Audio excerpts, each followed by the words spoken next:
homesteaders, gardeners, and cooks. My name is Jennifer. Welcome to Miles Away Farm, or welcome back. It's been a minute. I have a whole bunch of videos that I filmed over the course of the summer and fall that I just hadn't had time to edit. And so I'm going to put those up, and I'm not going to have a lot of introduction to them. I'm going to use this introduction for all of them. Most of these recipes could be made from produce that you got a great deal on at the grocery store. So hopefully some of these will be relevant to you as you're going through the winter and looking for fun canning projects as things like bell peppers go on sale. So let's get started. Lots of different projects from this summer and fall. So we're not huge relish eaters in this house, and really mostly it's me who eats relish, and I tend to put it occasionally on a sausage and then in things like deviled eggs and tuna fish. So I'm going to cut this recipe in half from the normal recipe. This recipe is from the Ball Blue Book. And there are lots of different relish recipes out there, many of them using cucumbers and some of them using other things. The sugar in a relish and the spices that are in a relish are kind of up to you. They're not really in there for preservation. They're in there for flavor. I don't tend to like a super sweet relish. And so this relish has some sugar in it, but it's not as heavy as some of the sweet pickle relish recipes that are also in that same Ball Blue Book. I've been making this for years.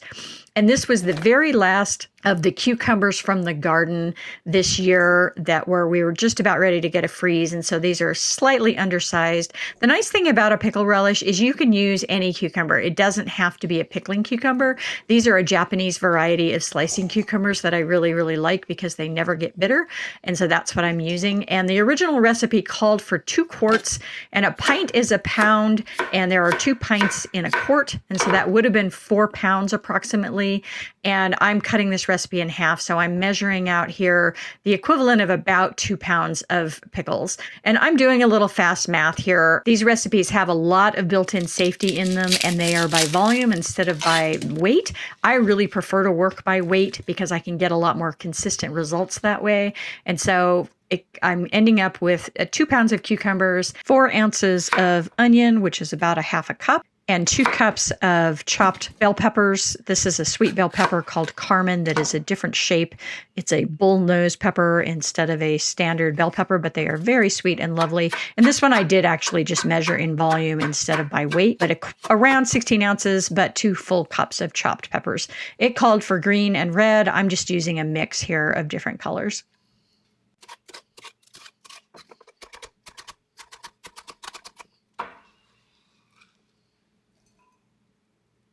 And then here I wanted to see like how much does a cup of peppers actually weigh, because there's a lot of air. Peppers are very airy and light.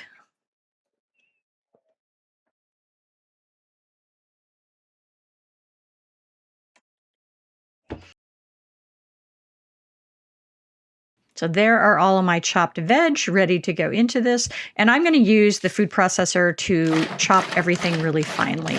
The idea of doing all of this by hand and chopping it really finely makes me want to never make relish. And so this is why I own a food processor. So I'm going to pulse this until it's roughly chopped. And this is a 14-cup Cuisinart. That is the food processor that is recommended by America's Test Kitchen. I used to also have a Breville, and there were things about the Breville I loved and a lot of things about the Breville that I really hated. And so I finally went back to using a Cuisinart. This is a pretty good workhorse. I don't like the fact that the feeding tube is in the back instead of the front. It's my one big quibble with this food processor, but other than that, it works really well. So everything is going into the bowl here. And like many pickle recipes, this recipe calls for this to be brined ahead of time with some salt water solution. And what this is going to do is that salt is going to pull moisture out of those vegetables. Cucumbers especially are over 90% water, and you're going to get just total sog if you don't do this part. It always is a good idea when you're making any kind of a pickle recipe, read through it completely first, way ahead of time, because a lot of times you'll be like, I have this 2-hour window to make this thing, and then you find it needs to sit for 24 hours in a brine or in ice water or something like that. It can be kind of maddening. So read through everything first. To this, I'm also adding turmeric. Turmeric has a lot of great health benefits. And then this is primarily, I think, for color. It is very staining. And so it's going to give everything a nice yellow glow. We're going to let that sit for 3 to 4 hours in the refrigerator in order to pull some of the moisture out of those vegetables. And this is the only salt that's in this recipe because those vegetables are going to retain a lot of that salt and you're not going to need to add any more later. I'm just going to cover that and toss it in my fridge. And here we are 3 or 4 hours later. You can see that yellow color. And we're going to drain this well, and then we're going to soak it in plain water for another hour or 2 to remove some of that salt. So it's a process again. So that's right there. That's 6 hours of time with this recipe, not including all of the chopping. So again, read your recipes ahead of time. It's very helpful. I'm just going to walk away, do some other things in the kitchen, let that drain. Here I'm adding the water to the recipe in order to pull out some of that salt so that it's not way too salty. And let it sit again. Drain one more time.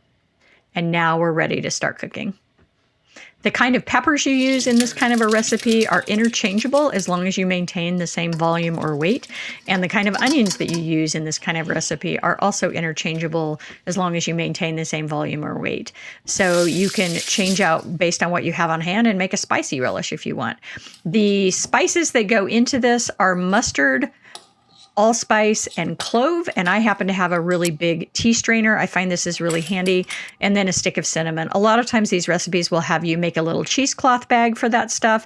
I hate doing that. I don't like wasting the cheesecloth. I find that by the time you've washed this little scrap, it kind of falls apart. And then to this, I'm adding some apple cider vinegar. Vinegars are also interchangeable in this recipe. So if you have just white vinegar, if you want to use a wine vinegar, that works too, as long as it is 5% acidity. And then this recipe called for some brown sugar. I didn't actually have brown sugar on hand. And so I'm using white sugar, some organic white sugar that has a little bit of a tan color to it, and then just a touch of molasses. At this point, I've kind of given up keeping brown sugar in my house because it is a lot cheaper to just use white sugar and a touch of molasses than it is to keep brown sugar on hand. And I don't have to worry about the brown sugar getting rock hard all the time, although I've mostly solved that problem with one of those little clay discs. They really do work. So I'm putting all of this in the pot, giving it a stir, turning my heat on. And the way this recipe is originally written, you don't cook the vegetables in the brine. You heat the brine ahead of time. You pour it over the vegetables. You let it sit. I just heated it all up together because I didn't want to get another container dirty. But I'm bringing that up to a very light simmer until the sugar is completely dissolved. And then once again, we cover it, refrigerate it, let it sit for 12 to 18 hours. I think that's mostly to try to infuse this with some of the spice mix. I think in a pinch, you could use ground spices, just leave them in there and just proceed forward rather than going through all this rigmarole of refrigerating. Because at this point, we're now at 6 hours of soaking time plus 12 to 18 hours in the refrigerator. So this is now a 2-day, 3-day project, but I have pulled it back out of the refrigerator. I'm reheating it again. And it's time to actually get ready to start canning this. So I'm pulling out my cinnamon stick, getting my jars ready. If you've watched enough of my videos, you know I don't always preheat my jars. In this case, I did. I don't think it's super critical. Canning police will come after me for that. But I don't always preheat my jars. You do not need to preheat your jars to sanitize them. As long as they're clean, that is a myth. As long as your processing time is 10 minutes or more, that's going to kill any mold spores that you might have found. And sterilizing things in a home kitchen is virtually impossible. And so the idea of sterilizing your jars is really a misnomer. But in this particular case, I was heating stuff anyway. I wasn't sure how many jars I was going to get here. I'm canning these in 8-ounce jars. I think the original recipe probably calls for pints, which is 16-ounce jars. I don't go through a lot of relish, and I like to have a smaller jar on hand. You can always go down in size when you're canning a recipe. Just use the same processing time as what it called for, even though you're in a smaller jar. Don't guess, just use the same amount. But I went ahead and used 8-ounce jars instead of 16-ounce jars. This also makes it very nice for gift giving. I can give this away as a nice little 8-ounce jar of relish. And I ended up getting 7 8-ounce jars out of this recipe. Ball recipes are notoriously incorrect when it comes to how much they make. And again, that's because they build in a lot of wiggle room into their recipes for safety, and they don't go by weight, they go by volume, which means that your chop may be different from my chop, which means you may get way more or less into a cup than I do. And so they are notoriously wrong. I find they're almost always short from what I actually get, and so I always preheat or pre-prepare 3 or 4 extra jars just in case, because inevitably I end up with more than what the recipe said it was going to make. At this point, I am just packing things down with a spoon. I like to do this initial distribution first and then go back and distribute whatever's left in the pot. That way I have a pretty good solid idea of how many jars I'm going to end up with. And then I'm checking my headspace here. And my headspace on these is a 1/2 inch. So I'm checking 1/2 inch headspace, and then I'm just using what little dregs are left in the pot in order to bring that all up to a 1/2 inch. And then in some cases, redistributing things around in order to get to a 1/2 inch. Headspace is important. I think it's important for siphoning, because if you put too much in the jar, it tends to boil over and push through the seal and make a huge mess, and a lot of times compromise the seals on your jars. Canning police will make you believe that a headspace is absolutely critical, and if you're a 1/4 of an inch off, the world ends. I don't actually think that's true. I think you can be a little bit high or a little bit low, and they're not going to not seal. Again, these recipes have been built in with a lot of extra wiggle room, but it's good to follow the directions. I do love that little spacer because I can be relatively precise with that. If nothing else, I am a very precise person. I love exacting things. Wiping the rims of the jars here, especially because this is really sticky, so you want to make sure that you get all of the stickiness off of there. New lids, and then finger tight. You want that lid to be loose enough that when the contents of the jar heats up, that air can push out around that seal, but tight enough that water from the pot is not going to get into the jars. And so that's what they mean by finger tight. These are 4-jar canning lids, and 4-jar actually does suggest that you preheat these lids in boiling water. I never do, and I have had 0 issues with things sealing, so I don't think it's actually critical that you do that.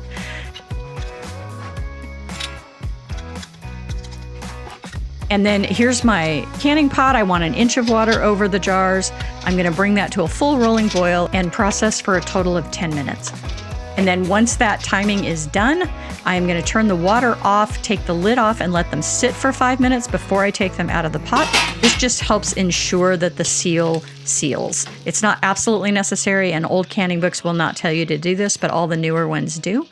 And then out of the pot they come to cool on the counter. I don't put a towel down. A lot of people are uncomfortable with that. Put a towel down if it makes you comfortable. I have never had a jar break on the counter after pulling it out of the canner, so I don't think it's that critical. But there you go, guys. This will probably last me 3 or 4 years because we don't go through a lot of relish, but home canned, beautiful relish.